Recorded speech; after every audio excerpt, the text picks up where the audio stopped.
Welcome to episode 66 of Porter-Pedia, the show where we explore the world, the work, and, the endlessly fascinating life of Cole Porter. It really is endless. It totally is. And today we have a very specific mission for you. We are taking on the dizzying array of historical, cultural, and, well, pretty scandalous references packed into the title track of his 1934 musical, Anything Goes. Oh, it's a dense one. So dense. Now, if you've been following along with this series, you already know we've dissected the lyrical architecture of several of his major list songs. I mean, we spent time unpacking Farming, we broke down the comparative genius of You're the Top, and we explored the sheer velocity of They Couldn't Compare to You. Yeah, and there's so many more of those lyrical explorations coming down the pipeline. Exactly. I highly encourage you to check those out if you haven't already. But that actually brings up an essential resource for anyone listening right now. If you enjoy this kind of granular, line-by-line exploration of history through music, you absolutely must pick up the book, Porter-Pedia. It's basically the Bible for this stuff. It really is. It explains every single reference Porter ever dropped into his lyrics. We are talking about over 2,600 individual references mapped out. Which is just staggering when you think about it. Right. There is a link to buy it right down in the episode description. And while you're looking at that description, you will find another link that is completely indispensable for today's conversation. It's an amazing archival recording of Cole Porter himself singing Anything Goes, You Simply Must Hear It. Plus, you'll find the full lyrics link there as well, so you can follow along with us. Yeah, having those lyrics open is going to be really helpful today. And that recording, it's so important because, usually when you hear Anything Goes, you hear Ethel Merman belting it out. Right, it's this huge brassy anthem. Exactly. She delivers it like a cheerleader for the collapse of civilization, just hitting you with this brass-knuckled energy.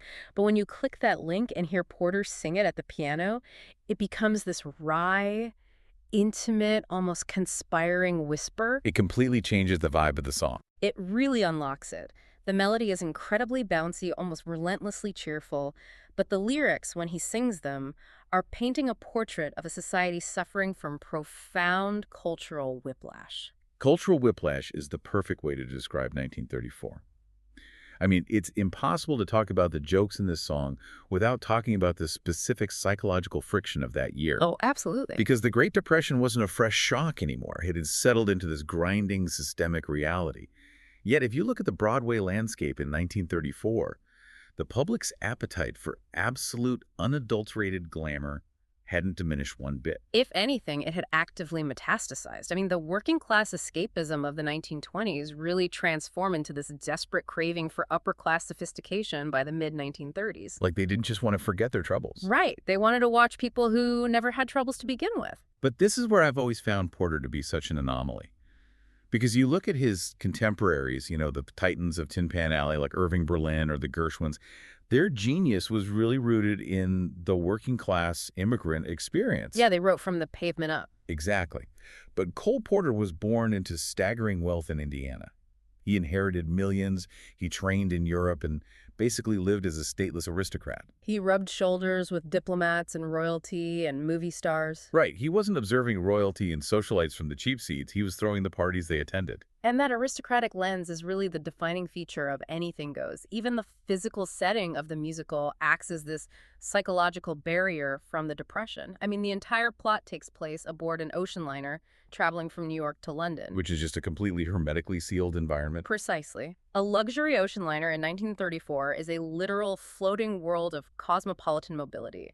You have gangsters hiding out, evangelists preaching, debutantes agonizing over romances, all trapped in this gilded cage. Completely disconnected from the harsh realities of dry land. Totally disconnected. See, that level of disconnect always makes me wonder about the audience's tolerance. I mean, you have a theater full of people in 1934, and a lot of them are likely feeling the crushing weight of economic anxiety.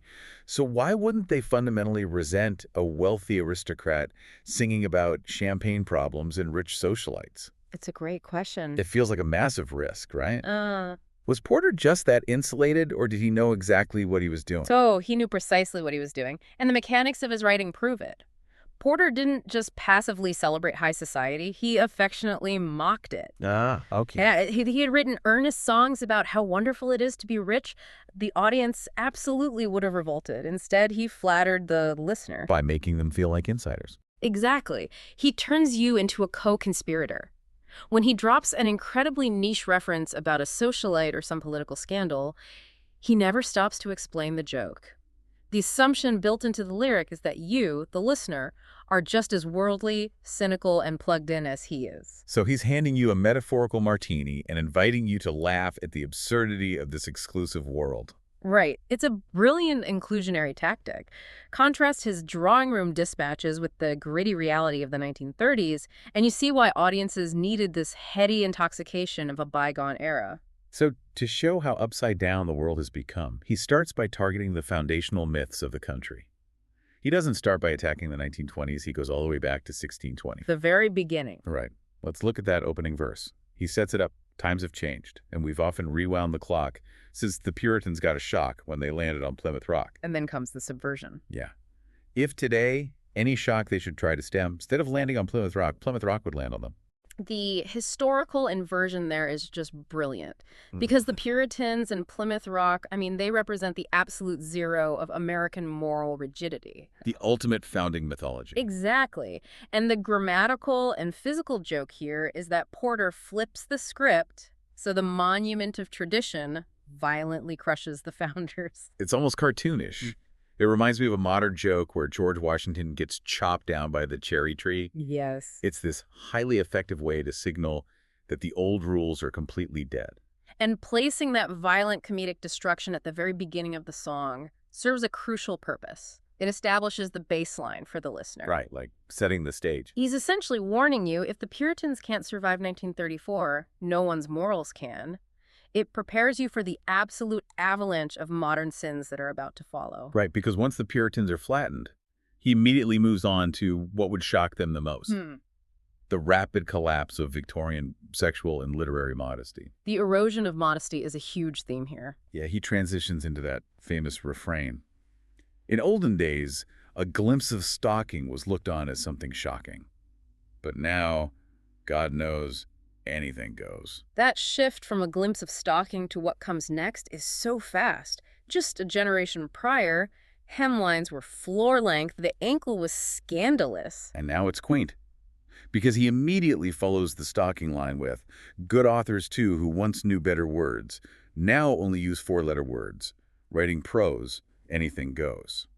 The compression of those rhymes is staggering. It really is. I mean, with the phrase four-letter words, he brilliantly compresses literary criticism, moral panic, and sexual innuendo all into one breath. Right, because he's referencing the obscenity trials, right? Yeah. Like James Joyce and D.H. Lawrence. Exactly. Good authors using four-letter words. But he also captures the general public panic over the coarsening of everyday language. And there's a wonderful hypocrisy built into the delivery, too. The lyric pretends to lament this decline, but the rhyme scheme is totally reveling in it. Oh, he's enjoying the vulgarity, Yeah. which is why the introduction of Mae West in the next part is so perfect. If Mae West you like. Or me undressed you like. Including Mae West wasn't just a random celebrity shout-out. She wasn't just an actress, she was a cultural lightning rod for challenging sexual taboos in 1934. She was extremely controversial. Very. And Porter rhymes her name with "me undressed you like," blending this celebrity admiration with direct flirtation with the listener. The boundary between public celebrity and private intimacy just evaporates. Totally. And that evaporation continues into the next thought, where he sings about high society intruding on nudist parties and studios. Okay, this detail from the sources is incredible. The elite's obsession with nudist parties. Yeah. Because nudism had this genuine health-focused counterculture reputation back then. But Porter isolates how the wealthy appropriate it. Right. It's exactly like modern wealthy influencers adopting edgy counterculture trends just for the aesthetic, like going to an underground warehouse rave in designer clothes. Performing rebellion. Yes, exactly. And we should mention the unused alternate lyric here. Oh, right, the original drafts. Yeah, instead of the studio line, he drafted a lyric referencing young bears. Young bears, which was coded language, right? Very coded. It referred to fashionable younger men or rough masculine types within the theater community. So it had these queer implications that his immediate social circle would totally get. Exactly. He delighted in tiptoeing right up to the line of indecency without crossing it. Cutting that lyric proves he knew exactly where the line was for a general Broadway audience, but it also proves that he is part of the exact moral decline he is documenting. He's not an outsider looking in. He's in the room. He's hosting the party. Right. So the modesty of the body and language are gone. But it's not just modesty that's collapsing. He zooms out, and we see that the riddied walls between extreme wealth, radical politics, and dignified society are all dissolving into one giant cocktail party. The flattening of ideology. Let's talk about Evelyn Walsh McLean. The lyric is, when Mrs. Ned McLean, God bless her, can get Russian Reds to yes her. So, Mrs. Ned McLean, she was a fabulously wealthy American socialite, owner of the Hope Diamond. Casual.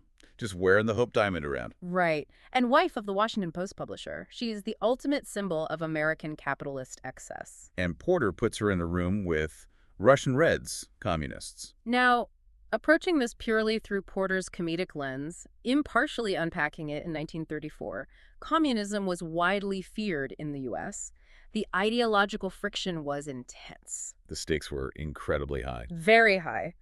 But Porter points out the ridiculous contradiction of Soviet communists being charmed by this wealthy socialite. She gets into yes-er. Exactly. The joke is that these revolutionaries are completely subdued by a woman wearing a cursed diamond. It totally defangs the political threat, which makes me wonder, did Porter actually view this flattening as a bad thing, or was he just thrilled to be at the party? That's the genius of it. Porter doesn't moralize. He refuses to condemn or celebrate. He just treats social upheaval as top-tier theatrical entertainment. He's just watching the circus. Right. And he finds the aristocracy just as entertaining. Look at the next figure. Lady Mendel. Elsie de Wolf. When you hear that Lady Mendel standing up, now it turns a handspring landing up on her toes. Anything goes. She was a flamboyant interior designer turned aristocrat, and she was literally doing handsprings in her 60s. Which is such a bizarre visual. But it's a perfect symbol of theatrical self-transformation. It highlights the idea that aristocratic prestige has become nothing more than an acrobatic performance. You can't just be dignified anymore. You have to do flips to keep people's attention. Exactly. But while the elites are partying with communists and doing handsprings, Porter also sneaks in the very real, terrifying economic reversals happening outside the theater doors. This is where the humor gets a little darker. Economic anxiety disguised as wit. Yeah, he sets up this contrast between the Vanderbilts and Whitneys, these massive Gilded Age dynasties, and the working class folks riding in jitneys. When folks who still can ride in jitneys find out Vanderbilts and Whitneys lack baby clothes. So a jitney was an informal, shared 5-cent transport vehicle. Right, used by ordinary, struggling people. And Porter creates this absurd comic image of the jitney rider discovering that the mighty Vanderbilts are so broke they can't afford clothes for their babies. It plays on the very real financial ruin many faced in the Depression. But it's also a profound moment of catharsis. How so? We'll paint a picture of the listener sitting in a 1934 Broadway theater. They're likely worried about their own finances, right? Absolutely. And suddenly they find release in the idea that even the untouchable Vanderbilts are drowning. It's an equalizer. It really is. But then he immediately contrasts that with wealth that hasn't been leveled. John D. Rockefeller Jr. When Rockefeller still can hoard out money to let Max Gordon produce his shows. So Rockefeller poured $150,000 into renovating the Center Theater. Which was an astronomical sum in 1934. Huge. And he did it just so Max Gordon, the famous Broadway producer, could stage a musical? So Porter is lightly mocking this unimaginable scale of wealth that allows theatrical production to be treated as a casual indulgence. While the rest of the world is riding jitneys. Right. So if old money and old morals are dead, what replaces them? In Porter's 1934, it's the Hollywood publicity machine and the relentless noise of the radio. The rise of mass media. If Sam Goldwyn can, with great conviction, instruct Anna Sten in diction. This joke has so many layers. Samuel Goldwyn, the MGM founder, was famous for mangling the English language, his Goldwynisms. Like, include me out. Exactly. And Anna Sten was a Ukrainian actress he brought over to be the next Greta Garbo. But she totally flopped. She did. She became a symbol of studio hype over actual talent. So Porter has Goldwyn, a guy who can't speak English properly, teaching diction to a Ukrainian actress. It's like asking a notorious bad driver to teach a masterclass in parallel parking. That's a perfect analogy. It highlights the artificial manufactured nature of Hollywood fame. And the primary delivery mechanism for that fame was the radio.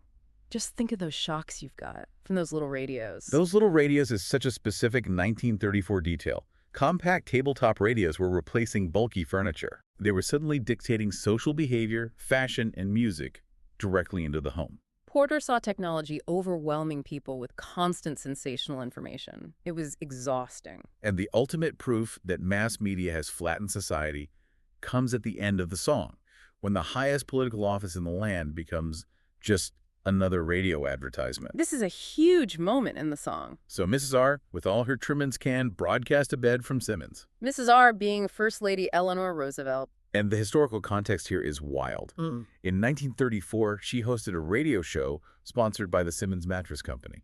Now, maintaining strict political neutrality here, we just have to report that this caused a genuine controversy in 1934. Oh, I'm sure it did. The public and the press were highly critical. Even the president himself expressed concern about the First Lady commercializing her position. I mean, isn't this basically the 1930s version of a politician doing a brand sponsorship on social media? Like a sponsored post? Exactly. Porter recognized that the First Lady had become part of the exact same entertainment machine as Mae West and Stead.